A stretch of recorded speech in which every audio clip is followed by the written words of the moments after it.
Bismillahirrahmanirrahim. Assalamualaikum warahmatullahi wabarakatuh. Alhamdulillah wassalatu wassalamu ala Rasulillah wa ala alihi wa sahbihi ajma'in. Macam biasa, malam yang penuh dengan keberkatan. Dalam bulan yang penuh keberkatan kita berjumpa, sayang, ya. Betul tu, ya. Alhamdulillah, syukur kehadrat Allah Subhanahu wa taala kerana kita bertemu lagi secara langsung daripada studio Si Sri Pentas dalam rancangan yang kita rasalah mudah-mudahan ya digemari ramai, iaitu Semanis Kurma, Rimbunan Ilmu Keluarga Syurgawi, membincangkan tajuk yang menyeramkan bulu rumah kita. Sedih pun ada kita nak bincangkan, tapi perlu kita bincangkan untuk sama kita mencari jalan penyelesaiannya, iaitu siapa ayahku. Dan semoga perbincangan ini memberikan banyak manfaat untuk kita membina generasi yang berilmu, generasi yang beriman, generasi yang bertakwa kepada Allah Subhanahu wa taala dan mendapat keberkatan daripada Allah untuk kita menjadikan kita semua hamba Allah dan kita bahagia dunia dan akhirat. Betul tu, Ling, ya. Dan bila kita membaca statistik yang dikeluarkan setiap tahun, ya Allah, banyaknya ataupun ramainya bilangan anak luar nikah yang dilahirkan ataupun kita sebut sebagai anak tidak sah taraf yang lahir daripada perhubungan antara lelaki dan perempuan tanpa ikatan perkahwinan yang sah, ataupun kita sebut sebagai hasil perhubungan zina yang jelas Allah sebut di dalam Al-Quran. Peringatan dan amaran daripada Allah Subhanahu wa taala di dalam surah Al-Isra ayat 32. Apa kata Allah Subhanahu wa taala? Wala taqrabuz zina innahu kana fahishatan wa sa'a sabila. Dan sedap ayat ini. Ya Allah sebut wala taqrabuz zina, maksud jangan menghampiri zina. Maksud jangan jalan-jalan yang boleh membawa kepada perzinaan. Allah tak sebut wala tazunu, jangan kamu berzina, tapi Allah jangan menghampiri zina. Maksudnya jangan kita pergi ke tempat yang boleh membawa kepada perlakuan sumbang ini. Tak begitu, ya, sayang? Ya, sebab itulah di hujung ayat ini Allah sebut kepada kita sesungguhnya zina itu adalah satu perbuatan yang keji dan satu jalan yang jahat. Bila anak tu dilahirkan, bagaimana dengan masa depan anak? Bagaimana dengan keturunan anak dan sebagainya? Sebab itu kita jodolkan tajuk Semanis Kurma pada malam ini ialah Siapa Ayahku, dan ada pandangan di Facebook daripada novelis Murni Aqila, ya. Kata novelis Murni Aqila, saya pernah ada kawan yang tak ada ayah. Mula-mula saya tak percaya, tapi bila dia tunjuk surat beranak dia, baru saya percaya. Ruang maklumat ayah semuanya ditanda dash je. Kesian dia. Saya harap tak ada sesiapa yang keji bila tahu dia anak luar nikah, dan semoga hidupnya diberkati Allah. Penonton pun boleh baca pandangan beliau di Facebook Ustaz Maknanya ini Rubaniyah. satu pandangan ataupun satu cerita yang sebenarnya. Ya. Dan kita panel siapa kita malam ni? Baik, untuk menjawab semua kemusykilan tuan-tuan dan puan-puan tentang tajuk Siapa Ayahku, dah bersedia di studio daripada awal lagi yang berbahagia Ustaz Muhammad Hanafiah Abdul Malik yang merupakan pendakwah dan juga penasihat Pertubuhan Sahabat Iman dan Insan Malaysia, iaitu SIDI. Apa khabar yang berbahagia, Ustaz? Alhamdulillah. Terima kasih Ustaz datang Terima malam kasih. ni ya untuk Ya. berkongsi ilmu dengan kita dan pengalaman Betul. pada kita tentang tajuk kita malam ni. Dan Ustaz, ya, berdasarkan pengalaman Ustaz, pengamatan Ustaz tentang tajuk ni, Siapa Ayahku, boleh Ustaz cerita sedikit dengan latar belakang tajuk ni? Silakan, Ustaz. Alhamdulillah wa bihi nasta'in, asyhadu an la ilaha illallah wa asyhadu anna Muhammadan abduhu wa rasuluh wa nusalli wa nusallim hazal nabil karim sayyidil mursalin wa ala alihi wa sahbihi ajmain. Siapa ayahku? Kami di SIDIM ada membuat rumah pemulihan akhlak, dan di rumah pemulihan akhlak kami ada buat rumah pemulihan akhlak untuk pelatih perempuan yang mengandung anak luar nikah. Seramai 380 orang anak-anak luar nikah ni telah berjaya dilahirkan. Itu ada satu kesedihan. Dan mereka ni diserahkan kepada keluarga angkat. Kerana kebanyakan ibu-ibu ni mereka masih muda. 18 tahun, 19 tahun dah mengandung. Jadi mereka tidak mahu komitmen dan mereka serahkan pada keluarga angkat melalui Jabatan Pendaftaran Negara dan Jabatan Kebajikan Masyarakat. Isu dia, pernah satu ketika apabila seorang remaja datang bertemu saya, Ustaz, dia diserahkan kepada Jabatan Kebajikan Masyarakat selepas ditemui dia umurnya 2 tahun di tepi longkang. Dah 2 tahun ni masih dah boleh berjalan, dah boleh apa, tapi dia dalam keadaan begitu lemah. Dan dia ditinggalkan oleh ibu dia. kisahnya, dia dah belasan tahun datang bertemu dengan saya, Ustaz, saya tak tahu siapa ayah saya. Jadi isu-isu macam ni. Baru ni kami baru balik daripada buat sesi motivasi untuk golongan pelacur di kawasan pelacur di Mersing untuk seluruh negeri Johor, dan kebanyakan mereka isukan perkara yang sama. Ustaz, kami tak tahu ayah kami siapa, Ustaz. Kami tak tahu ayah kami siapa, Ustaz. Jadi isu ini satu benda yang amat menyedihkan. Kenapa? Kerana siapa ayahku? Ayah ni seorang lelaki. Jadi lelaki, dia tidak akan digelar lelaki selagi dia tidak bertanggungjawab. Dia tidak akan menjadi seorang ayah selagi dia tidak mampu untuk bertanggungjawab. Jadi isu hari ini, ramailah yang datang jumpa saya, Ustaz, saya tak jumpa ayah saya 42 tahun. Sampai hari ini saya berdoa pada Allah, ya Allah, aku nak terlihat wajah ayah aku sendiri. Kenapa dia selepas berzinah dengan ibu, dia lari, tak ke mana hilangnya. Jadi benda-benda yang macam ni menyebabkan kecelaruan, kecamukan emosi. Anak ni kena, ya Allah, kenapa ya Allah engkau uji aku macam ni? Dalam kad pengenalan tak ada nama ayah. Masa di sekolah dia dihina. Masa di sekolah dia dikeji. Dia kata anak luar nikah. Perkataan orang dulu kata anak haram. Jadi dia sedih. Tapi nasib dia, alhamdulillah, dia buat satu perniagaan dan perniagaannya maju. Dan dia selamat. Dia dah kembali ke pangkal jalan. Alhamdulillah. Tapi isu dia, siapa ayahku? Ayah ni sebenarnya seorang yang bukan sekadar menyumbang sperma untuk isteri dan kemudiannya dapat anak dan lari. Tak, dia seorang ayah, dia mesti bertanggungjawab. Dan satu perkara yang paling menyedihkan apabila ayah ni hilang tak ke mana, dia melakukan hubungan luar nikah dan kemudiannya isteri dia mengandung seorang anak. Anak ni dijangkiti HIV/AIDS. Dan kemudiannya baru-baru ni dalam camp motivasi tu kita buat sesi peluk memeluk dan alhamdulillah anak ni kata, Ustaz, saya anggap Ustaz sebagai ayah saya. Dan pelukan dia, tangisan dia menyebabkan kita rasa anak ini perlukan kasih sayang daripada seluruh masyarakat, daripada seluruh ibu bapa yang ada. Jangan mencemuh mereka kerana kita tak tahu adakah orang yang mencemuh ni ke syurga ataupun orang yang dicemuh tu ke syurga. Wallahu alam. Menjadi lebih baik daripada orang yang mencemuh, Ustaz. Betul, Itu betul. kita kena berhati-hati dalam tutur kata kita, ya. Sebab tu kita ada banyak lagi nak bincangkan tentang siapa ayahku. Sebelum kita berehat, hayati terlebih dahulu. Madah semanis kurma 1000 mancis sebenarnya tidak dapat menerangi hidupmu di dalam kegelapan buat selama-lamanya. Tetapi ingatlah, cahaya keimanan dapat membawamu ke dalam cahaya dan kebahagiaan di dunia dan juga cahaya dan kebahagiaan di hari akhirat. InsyaAllah kita sambung lagi selepas ini. Jangan ke mana-mana. Muhammadur Rasulullah, la ilaha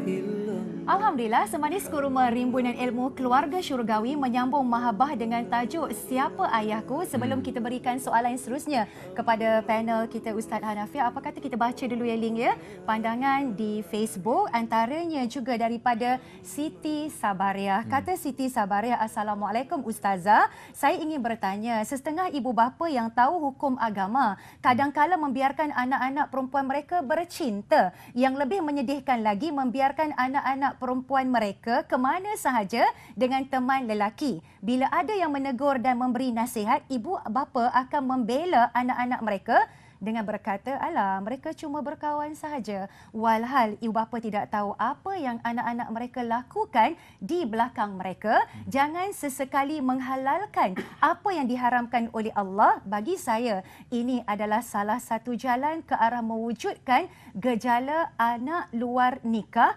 Siapakah ayahku? Menyesal dahulu pendapatan, menyesal kemudian tiada gunanya. Itu berlaku betul, kan? dalam masyarakat kita. Segelintir ibu bapa yang tidak, kadang sedar dan ada yang tidak sedar benda ni membiarkan berlaku. pergaulan bebas antara anak-anak keluar, tak tahu keluar dengan siapa, Ustaz ya.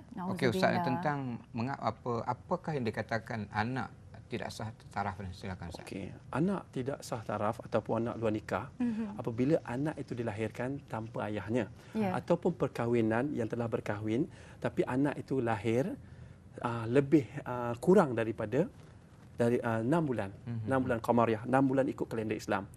Jadi kalau dalam 6 bulan Qamariah selepas 6 bulan kamariah tu dia tidak dipanggil anak luar nikah. Dia boleh dibinkan kepada ayahnya, insya-Allah. Jadi isu dia pada hari ini banyak berlaku. Contoh dia dalam zaman Saidina Ali, zaman Saidina Osman, ketika itu ada seorang perempuan dibawa oleh suami dia, baru 6 bulan berkahwin, tiba-tiba didapati mengandung dan bersalin. Kemudiannya dibawa ke hadapan Saidina Osman dan Saidina Osman ingin merejamnya. Kerana mengatakan mungkin kamu berkahwin, dah mengandung terlebih dahulu. Jadi isu dia tiba-tiba Saidina Ali memberi teguran kepada Saidina Osman. Ketika itu Saidina Osman adalah khalifah dan dia kata sekiranya berhujah mengikut Al-Quran, wahai Saidina Osman, kau pastikan kalah. Lantas apa ayat Quran yang mengatakan begitu? Kebanyakannya mengatakan tarikh sebenar ataupun tempoh masa melahirkan anak hingga memputus susunya adalah 30 bulan. 30 bulan ni kalau kita tengok dalam ayat lain surah Luqman menceritakan menyusu anak ni tempoh dia tamat 2 tahun. 2 tahun 30 bulan maknanya 30 bulan 2 tahun 24 bulan. Jadi maknanya 6. Minimum tarikh untuk minimum melahirkan anak, minimum untuk jadikan anak itu sah maka 6 bulan mengandung. Masih boleh dibinkan dan masih boleh diangkat nikahkan sebelum 6 bulan. Wallahu a'lam. Dan biasa ikut kajian Ustaz tentang pengalaman tu, kadang anak tidak sah taraf ni biasanya mereka terbiar dan mereka cenderung melakukan benda yang tidak baik ataupun perkara negatif. Kenapa berlaku begitu Ustaz? Okey, anak-anak luar nikah ni dia mempunyai satu perasaan inferiority complex, rasa rendah diri. Dan bila mereka ke sekolah, mereka diejek. Kadang-kadang guru tu sendiri, kadang-kadang guru ni sendiri, kamu ni tak ada nama ayah. Kenapa ayah kamu Abdullah sedangkan nama ayah kamu lain? Jadi guru tu telah mendedahkan. Jadi perasaan memberontak dalam diri kanak-kanak, rasa malu dalam diri remaja dan menyebabkan dia akan mengasingkan diri daripada masyarakat. Bila mengasingkan diri daripada masyarakat, mereka tidak menyambung pelajaran ke sekolah, mereka mula bergaul dengan rakan-rakan yang senasib ataupun yang lebih tua daripada mereka untuk mendidik mereka melakukan jenayah. Dan tuan-tuan, benda macam ni kami dapat pengalaman ni apabila mereka sendiri datang bersembang dan mencurahkan perasaan mereka, kenapa mereka jadi penjenayah? Kenapa mereka melakukan maksiat? Kenapa mereka terjebak dengan masalah sosial dan kenapa mereka melakukan perniagaan sebagai pelacur? Kerana mereka telah disisih terlebih dahulu. Ini masalah masyarakat kita pada hari ini. Masyarakat kalau kita dengar isu janda sajalah. Sebut janda, janda jahat. Tak baik ni. Sebab kita dah ditanam daripada zaman dahulu sampai hari ini persepsi yang buruk pada janda. Sedangkan anak luar nikah ini bukan salah dia. Bukan dosa dia. Anak yang lahir ni fitrah. Bersih daripada segala dosa. Bersih daripada segala kesalahan. Tapi ibu bapa lah yang mencorakkannya. Sama dia jadi Majusi, Nasrani atau sebagainya. Tapi isu dia pada hari ini, masyarakat, dia nampak, anak ni anak luar nikah. Ni mesti mak bapak menghina, haram. Tetapi ada beberapa peratusan mengatakan bahawa anak-anak luar nikah, macam di rumah pemulihan kami, ada ibu bapa datang nak ambil anak angkat. Kami akan tengok latar belakang mereka terlebih dahulu. Kerana apa? Kalau mereka kurang didikan agama, mereka tidak ada jiwa dakwah kepada bayi yang baru lahir ini, kami risau. Kerana ada juga ibu bapa datang mengadu pada kami, Ustaz, kami tak boleh jaga dah anak ni. Dia dah 7 tahun tapi tangan kaki dia cepat mencuri, tangan dan kaki dia cepat menumbuk kami. Dia ada isu genetik juga. Isu keturunan, isu sikap, isu keganasan itu tetap ada. Walau macam mana pun, apa pun anak tersebut masih boleh dididik dengan agama. Jadi kami memilih ibu bapa yang inginkan anak angkat, mereka perlu mempunyai kekuatan iman dan ketahanan psikologi dan fizikal. Wallahu a'lam. Untuk mendidik anak, sebab anak adalah amanah daripada Allah Subhanahu Wa Taala ya Ustaz ya. Dan sebelum kita nak tambahkan lagi soalan kepada yang berbahagia Ustaz dan lanjutkan perbincangan kita, kita baca satu lagi soalan di Facebook dan soalan ini sangat penting tentang tajuk siapa ayahku. Soalan daripada Azma Jalal ya. Kata Azma Jalal, saya nak tanya Ustazah, adakah sah perkahwinan itu jika pengantin perempuan sudah mengandung sebelum nikah dan mereka dikahwinkan sebab untuk menutup malu keluarga? Adakah pasangan itu sah perkahwinannya? Adakah perlu akad nikah semula selepas anak itu lahir. Penonton pun boleh baca soalan di Facebook dekat skrin TV yang kita pancarkan. Dan Ustaz, dan mohon juga Ustaz menambah bagaimana pula di segi nama, di segi nasab, di segi hak penjagaan, di segi nafkah, pusaka dan wali, anak tidak sah taraf ini di dalam keluarga dan masyarakat. Saya jawab soalan di Facebook dulu. Ya, boleh. Jawapannya boleh. Jawapannya apabila syarat sah nikah perkahwinan ni ada 5. Yang pertama pengantin lelaki, pengantin perempuan. Tak kiralah pengantin perempuan tu dah mengandung atau tidak. Sebab dia tak ada masalah. Isu dia pengantin lelaki, pengantin perempuan, saksi, wali hakim dan akad nikah. Itu saja. Jadi perkahwinan tersebut sah. Yang dilarang dalam agama apabila isteri itu isteri orang. Mengandung anak orang lain. Jadi tak boleh. Jadi itulah yang dilarang dalam agama. Tetapi angkat nikah tersebut sah. Maka perkahwinan tersebut boleh dijalankan. Okey. Kemudian kalau kita tengok anak tidak sah taraf ni, anak luar nikah ni, dia memang terputus. Apabila lahir bayi itu dia ada 5 hak. Yang pertama nasab, keturunan. Yang kedua dipanggil hak penyusuan. Ibu layak susu anak tu sampai 2 tahun. Dan kemudian dia ada hak penjagaan, makan, minum, tempat tinggal, pakaian semua. Dan kemudian ada nafkah, iaitu belanja apa semua. Dan akhirnya sekali wali. Tetapi bila dia anak luar nikah, maka terputuslah ke-5 hak tersebut. Dan kalau kita dapat lihat, pada hari ini ada juga soalan-soalan nakal yang mengatakan, Ustaz, kalau seorang ayah dengan anak-anak perempuan, Ustaz, mereka ni sebenarnya anak luar nikah, anak perempuan ni anak luar nikah. Maka bolehkah yang ayah ni mengahwini anak perempuan dia sendiri sebab tidak ada nasab, tidak ada keturunan. Bolehkah Ustaz? Jadi jawapan dia tidak boleh. Jadi ini adalah orang-orang agenda barat yang ingin menyelewengkan, ingin menyesatkan. Kita mengatakan Islam membenarkan ayah berkahwin dengan anak yang tidak sah taraf melalui perkahwinan yang tidak sah. Jadi soalan-soalan macam ni kita kena berhati-hati. Okey.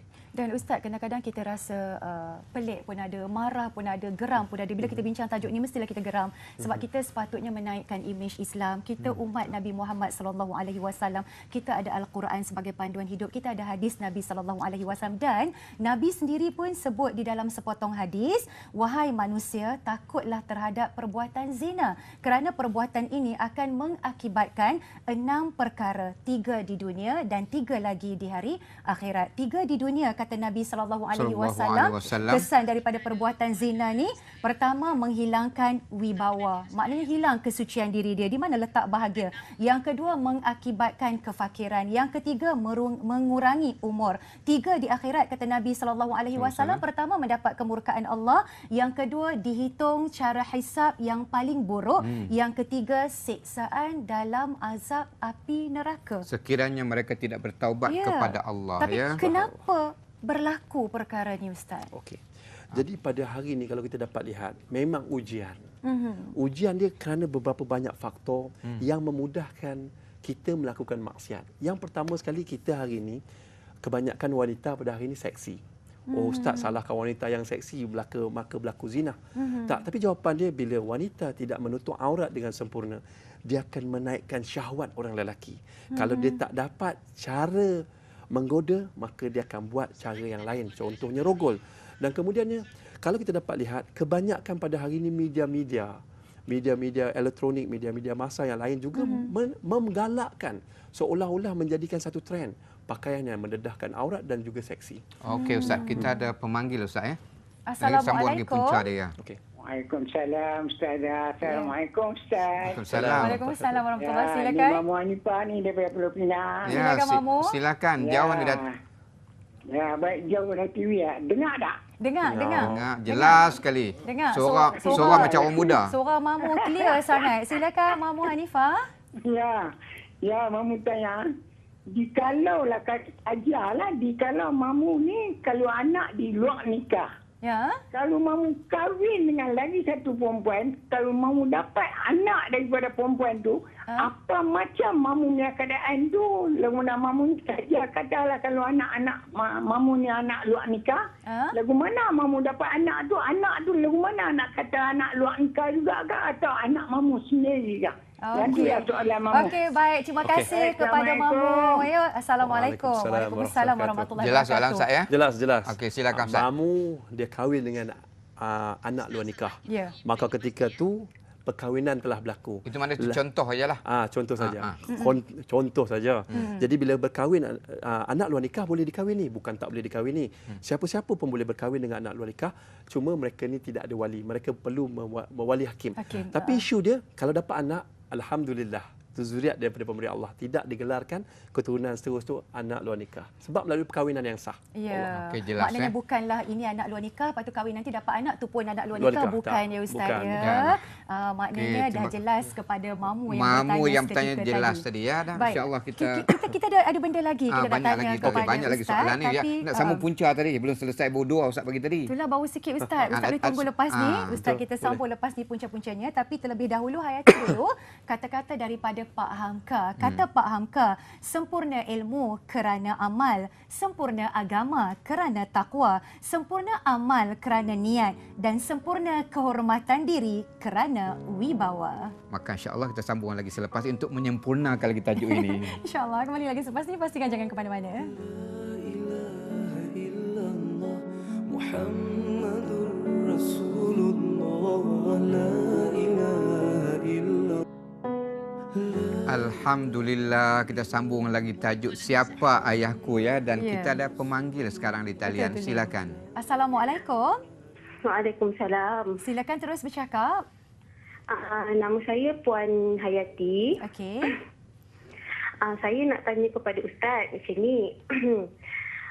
Saya ada anak saudara, anak kepada abang saya lah. Dia dah mengandung anak luar nikah lah. Jadi saya berniat untuk jaga anak dia tu, anak dia lelaki. Jadi adalah suara-suara yang mengatakan dia dengan saya dengan cucu, kira dia cucu saudara saya kan. Saya dengan cucu saudara saya tu jatuh air semayang, kena bagi susu badan.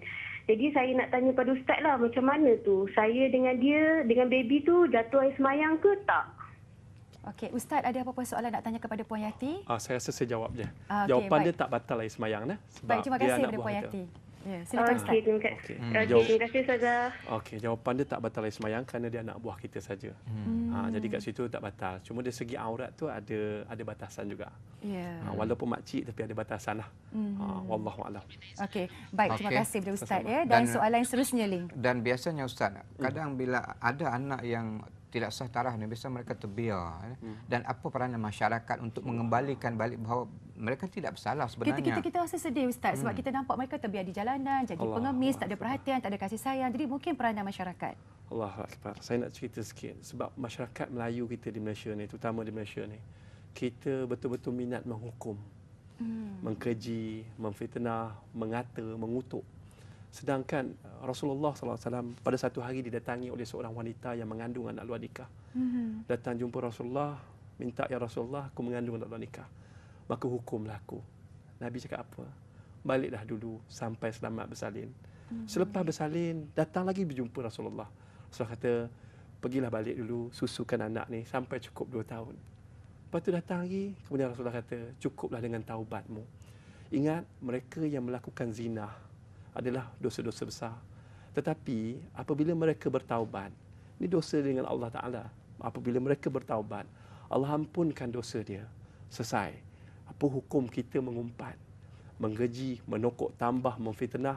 Itu dosa yang tidak akan terampun selagi kita tidak minta maaf pada mereka. Dan anak-anak luar nikah ni bukan anak-anak yang kotor, hina, keji, buruk. Tetapi bila kita menghukum mereka, mereka mengasingkan diri. Siapa tak nak? Contoh saya cerita di kem motivasi tu, seorang yang dijangkiti HIV ini datang peluk saya, "Ustaz, boleh tak Ustaz jadi ayah angkat saya?" Jadi benda tu bila saya kenang, saya akan menyebabkan saya emosi. Apa salah semua bapa-bapa di luar sana memandang anak-anak yang terbiar ini? Kita ambil, jadikan anak-anak angkat. Oh, susah Ustaz. Kalau susah pun sekadar memberi perhatian. Rasulullah SAW pun mempunyai anak-anak angkat. Tapi isu dia, kita ni kena ikut sunnah Nabi, kita kena mesra dengan semua orang.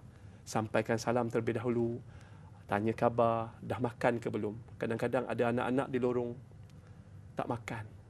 Mungkin 2-3 hari cuma minum air paip saja. Tapi kalau kita tidak menziarahi mereka, kita duduk dalam zon selesa, di surau dan di masjid saja, kita tidak layak digelar pendakwah. Cukuplah digelar sebagai ustaz yang mengajar saja. Tapi kalau kita turun ke lapangan, berjumpa dengan masyarakat, jumpa dengan, dan kemudian menghulurkan bantuan. Mungkin kita tidak akan mampu menyelesaikan masalah, tetapi kita punya persepsi terhadap mereka telah berubah. Dan persepsi mereka, sangkaan baik, sangkaan buruk mereka pada kita pun juga telah berubah. Maka wujud kasih sayang. Nabi berdakwah dengan kasih sayang, anak-anak luar nikah perlukan kasih sayang. Semua masalah dalam dunia boleh selesai dengan penuh kasih sayang. Allah itu bersifat Ar-Rahman Ar-Rahim, penuh dengan kasih sayang.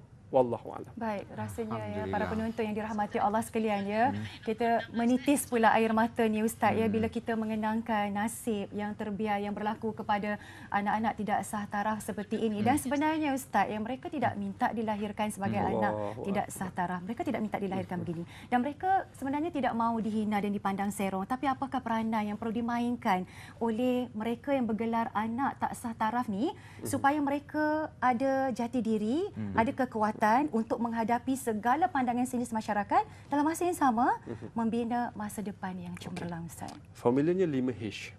H yang pertama hati. Ya. Hati anak-anak luar nikah ini dia ada lembut macam tisu tandas, terkena air terkoyaklah dia. Jadi apa yang paling penting dia buat adalah menguatkan hati. Menguat hati bukan jadi degil, tetapi menguatkan hati dengan zikir, dengan banyakkan mengaji Al-Quran, banyakkan pergi menuntut ilmu. Jadi dari situ hati dia akan jadi kuat. Jadi kita boleh katakan pada masyarakat yang menghina kita, biar batu, kayu, besi boleh mematahkan tulang belulangku, tetapi kayu dan besi tidak mampu mematahkan semangatku untuk menjadi orang yang baik dan dicintai oleh Allah. Dan kita sebenarnya Ustaz, kalau apa yang saya sebut tadi, yang pertama tadi hati. Sebenarnya kita bukan nak mencari keredaan manusia, tapi kita nak cari keredaan Allah Subhanahu Wa Taala. Jangan manusia kata, tapi yang penting apa Allah kata. Apa yang Allah kata. Okey, yang kedua Ustaz. Yang kedua, kita menghampiri orang-orang yang berjaya, orang-orang yang baik. Bukan semua golongan masjid yang menghina kita, bukan semua masyarakat kita menghina anak-anak luar nikah. Saya yakin kebanyakan masjid, kebanyakan surau, insya-Allah mereka akan menerima mereka yang datang. Kalau kita cerita masalah pada imam, insya-Allah imam akan faham dan imam akan bimbing. InsyaAllah saya yakin. Yang seterusnya, hindarilah anak-anak luar nikah ataupun kehidupan di lorong yang boleh menyebabkan kita terjebak dengan jenayah. Persekitaran yang tidak bagus. Persekitaran yang tidak bagus. Okey. Dan seterusnya, mempunyai hajat. Hajat ni mesti mempunyai matlamat yang jelas. Itu yang keempat. Ya, yang keempat mesti hajat. Hajat ni apa dia? Kita nak hidup untuk menggembirakan Allah. Allah telah bagi kita ujian begini, Allah yakin kita mampu menghadapi ujian ni. Maka ketika itu kita kena pasang hajat. Ya Allah, ya Tuhanku, aku bersyukur padamu, ya Allah, ujian yang aku dapat atasi dengan baik, dan aku berhajat untuk menjadikan orang yang menggembirakanmu, ya Allah. Dan seterusnya, yang terakhir, hijrah. Kalau kawasan itu telah kenal kita ni, kutuk kita, hina kita, berhijrah. Nabi juga berhijrah daripada Mekah ke Madinah dan membina balik ke empire dan akhirnya masuk ke Mekah balik.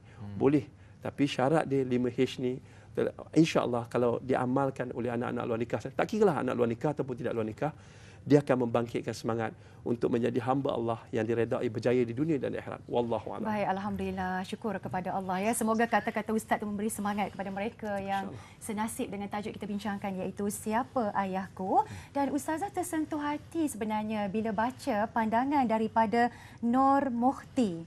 Mungkin beliau adalah doktor, sebab kata-katanya, saya pernah melalui detik yang sangat sukar saya gambarkan semasa menyambut kelahiran anak luar nikah bagi seorang gadis yang terlanjur. Memang dosa besar bagi ibu bapa bayi ini. Namun kalau saya memegang anak itu, jatuh air mata. Berderai hati saya mengenangkan nasib bayinya. Apabila dikaji, gadis ini kurang perhatian daripada ahli keluarga. Apabila ada lelaki yang sanggup mendengar keluhan hatinya, maka diserahkan segalanya demi cinta. Saya ajukan pertanyaan, adakah dia mahukan lelaki itu menjadi bapa kepada anaknya? Jawapannya sangat yakin tidak. Kerana andai dijadikan suami pun memang tak akan membimbingnya ke jalan Allah. Apapun, anak tak sah taraf ini tidak berdosa dan tolonglah jangan dihina. Kan Lin kan? Dan selain daripada itu Ustaz, tadi Ustaz dah cerita kenapa perkara ini boleh berlaku. Mungkin ada faktor-faktor tambahan daripada Ustaz. Tambahan tadi. Saya tertarik dengan kenyataan doktor ni. Tapi pada saya yakin bapa, siapa bapaku, siapa ayahku, di mana ayahku. Ayah ini tidak akan terlepas kerana dosa dia Satu, mengandungkan pasangan dia. Kemudian dia tidak menikahi dan tidak menjaga anak tersebut. Ayah tidak akan terlepas. Saya merayu pada ayah-ayah yang pernah melakukan zina. Cari balik pasangan anda dan minta maaf, minta ampun kerana anda tidak akan selamat. Hidup kalau melakukan zina, hidupnya tidak akan selamat. Seksa di dunia, seksa di neraka. Dan faktor yang seterusnya kalau kita dapat lihat, pergaulan begitu bebas. Ibu dan ayah tak kisah jaga anak-anak, terpulanglah. Anak kadang-kadang duduk dalam rumah pakai seluar pendek je. Bapa sendiri tengok, maka berlaku sumbang mahram. Apatah lagi banyak lagi benda-benda yang lain. Kita tengok kadang-kadang hari ini nak tengok porno dalam handphone pun boleh. Penjagaan mak bagi handphone, bagi hadiah berjaya dalam peperiksaan, bagi handphone, bagi laptop, bagi ni, dan mereka boleh akses benda tu dengan mudah. Dan akhirnya bila nafsu gairah, kadang-kadang mereka mencari kepuasan dengan kaedah yang lain. Dan kemudiannya tuan-tuan dan puan-puan muslimin dan muslimat yang dirahmati Allah, satu lagi faktor di rumah pemulihan kami, kami dah buat kajian. Kebanyakan ibu dan ayah hidup terlalu moden, mereka terlupa untuk menghitankan anak perempuan mereka. Boleh dikatakan 80% daripada 380 orang mereka tidak dihitan. Apatah lagi untuk diakikahkan oleh ibu dan ayah. Wallahu a'lam. Baik, ya, tadi Ling Ustaz dia sebut tentang pusat penjagaan ataupun penyerahan bayi ni. Dan kan? adakah pusat ini boleh menyelesaikan masalah yang kita bincangkan pada pandangan Ustaz? Bimbang juga Ustaz. Nanti orang cakap, oh tak apalah sebab ada yang nak menjaga bayi ataupun anak luar nikah ni Ustaz. Jadi kalau kami dan bersama NGO-NGO lain, contohnya Radatul Sakinah dan banyak lagi NGO yang lain, kami tidak menerima bayi sahaja. Tapi kita nak ibu bersama bayi itu masuk, dan ibu tu hanya keluar apabila melepasi tahap amalan dan tahap ilmu yang didapat di situ. Ibu kami jaga, anak pun kami jaga, sehingga mereka ni dapat, kita yakin bila dia keluar, imannya tidak goncang, tidak tertarik dengan godaan-godaan yang ada. InsyaAllah mereka boleh bawa diri dan kadang-kadang kita kahwinkan. Jadi lebih memudah untuk menundukkan nafsu. Dan kemudiannya isu dia, saya rasa masalah ini tidak akan selesai selagi sistem pendidikan ibu bapa pada anak-anak tidak menyuntikkan kekebalan iman daripada virus zina, daripada virus pergaulan bebas. Jangan hampiri zina, jangan dekat, dekat pun tak boleh. Dan yang paling memalukan pada kita, ada suami orang dengan isteri orang melakukan zina. Ini kerana apa? Kerana mereka rasa selamat. Sekiranya mengandung, kata suami. Tapi isu ni sekarang ni dah mula merebak. Dan kita patut, itulah saya rasa jalan penyelesaian yang paling ni adalah pendidikan. Menyuntikkan kekebalan pada diri anak-anak, pada masyarakat kita, jauh daripada zina. Wallahu a'lam. Maknanya daripada kata-kata Ustaz Hanafiah seketika tadi jelas kepada kita betapa pentingnya peranan ibu bapa ya Ustaz ya, di dalam mendidik anak, bagaimana nak acuankan anak kita tu dengan didikan iman dan takwa kepada Allah Subhanahu Wa Taala. Itu di antara cara penyelesaian yang boleh kita buat untuk kita menjadikan masyarakat kita masyarakat yang jauh daripada perkara yang dimukarai oleh Allah Subhanahu Wa Taala. Dan satu lagi Ling ya, kita semua nak melahirkan, nak memastikan keturunan kita ni semuanya melalui pernikahan yang sah. Tak nak ada perzinaan, tak nak ada anak luar nikah dan sebagainya. Apakah jalan penyelesaian yang perlu kita bincangkan bersama, nantikan seketika lagi. Tapi sebelum tu hayati dulu madah semanis kurma. Ini kita renung kembali macam mana kita lahir dulu ya. Semasa kita dilahirkan, kita menangis dan orang di sekeliling kita tersenyum. Teruskanlah hidup supaya apabila kita meninggal dunia nanti, kitalah yang akan tersenyum dan orang sekeliling kita pula yang akan menangis. Maknanya ini tanda orang yang beriman dan tanda orang yang Allah sayang dan tanda orang yang masuk syurga. Ya, Semanis Kurma berehat seketika, kembali berbahas-bahas. Selepas ini pastikan jangan berganjak ke mana-mana.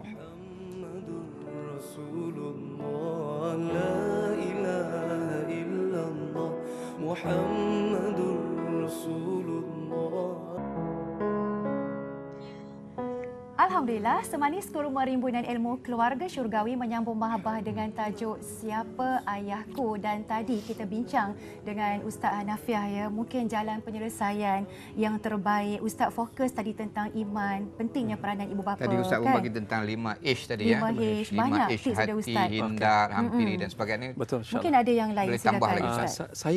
Kita sebenarnya dalam masa yang sama kita diserang oleh pihak-pihak musuh yang tidak setuju dengan Islam. Ada yang menyerang dengan 5S. S. S yang pertama song, S yang kedua sport, S yang ketiga seks. Percampuran lelaki dan perempuan. Dan digabungkan ni, dijadikan untuk pertandingan, bergaul lelaki perempuan dan bentuk penyanyian. Dan kebanyakan lagu-lagu yang masuk ke Malaysia ni, dia membawa teknologi, muzik yang indah tetapi bersama ideologi untuk menerapkan unsur-unsur yang tidak baik pada umat Islam.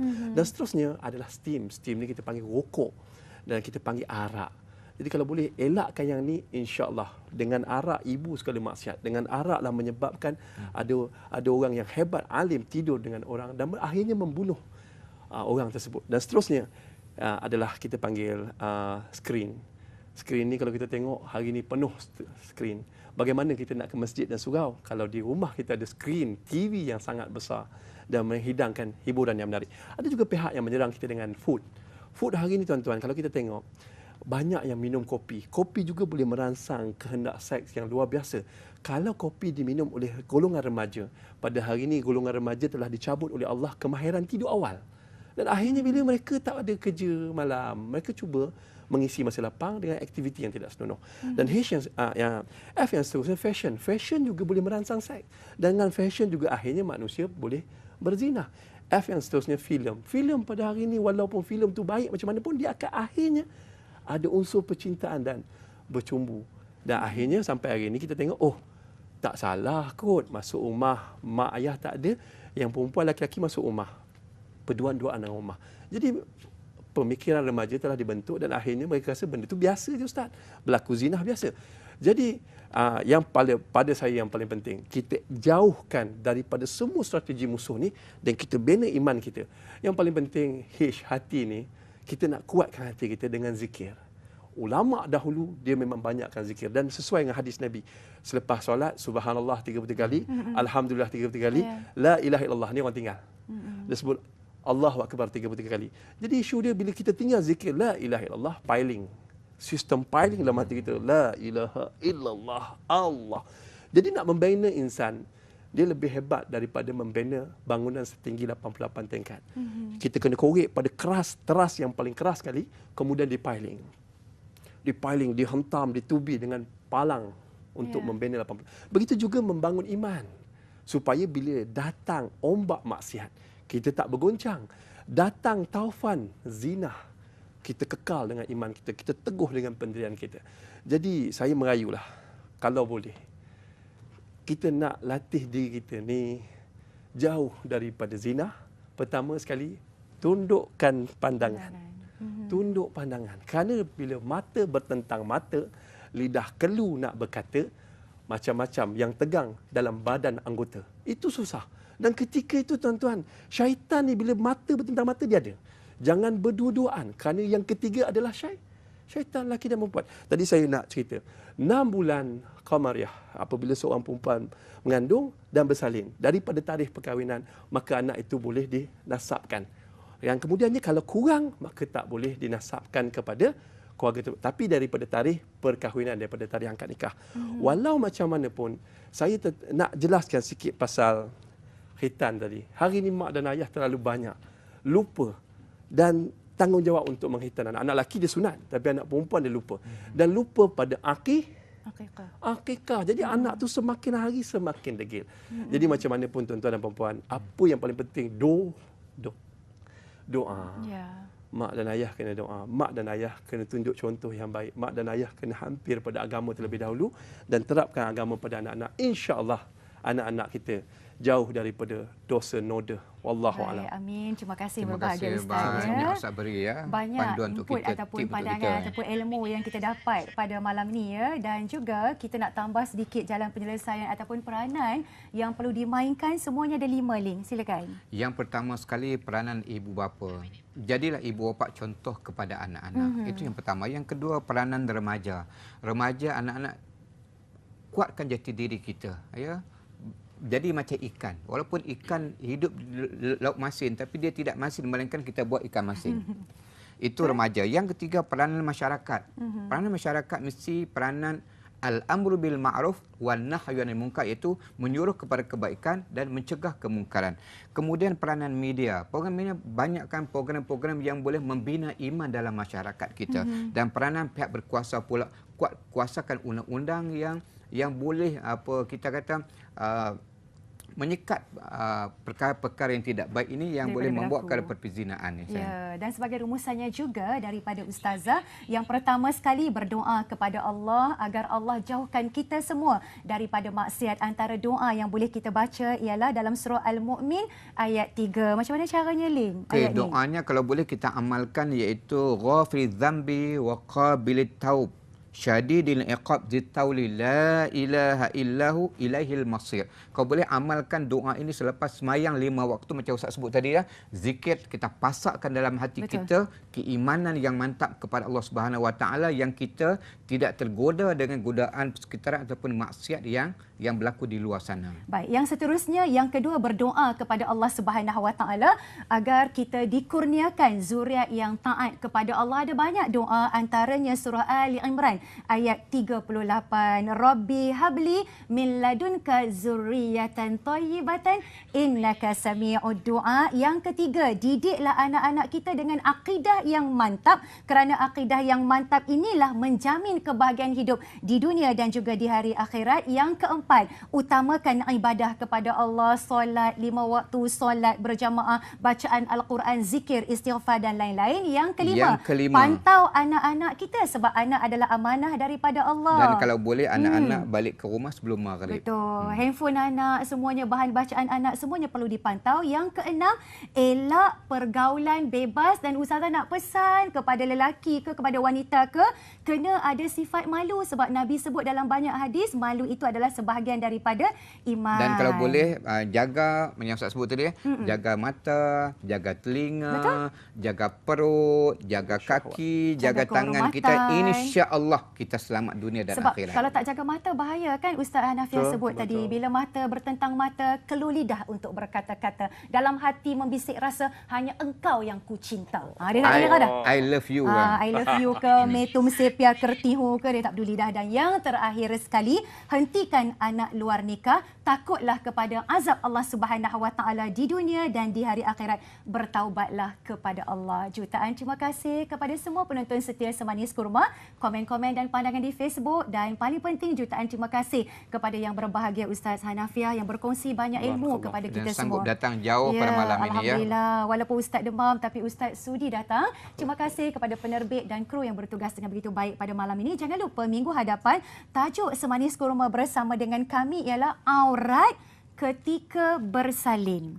Aurat ketika bersalin. Dan ulangan kita pada hari Isnin jam 9 pagi. Ataupun layari www.tonton.com.my/Semanis Kurma. Ingat pesanan Ustazah, maniskan iman, maniskan senyuman. Sekadar itu dulu. Sekian. Wabillahi taufiq wal hidayah. Wassalamualaikum warahmatullahi wabarakatuh. Terima kasih. Selamat malam semua.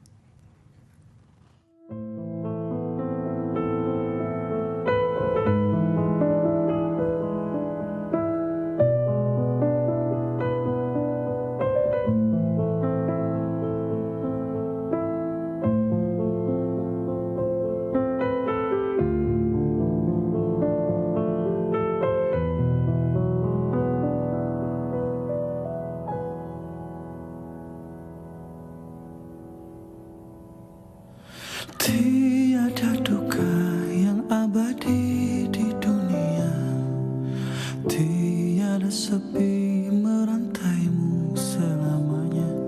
Malam kan berakhir, hari kan berganti, takdir hidup kan dijalani.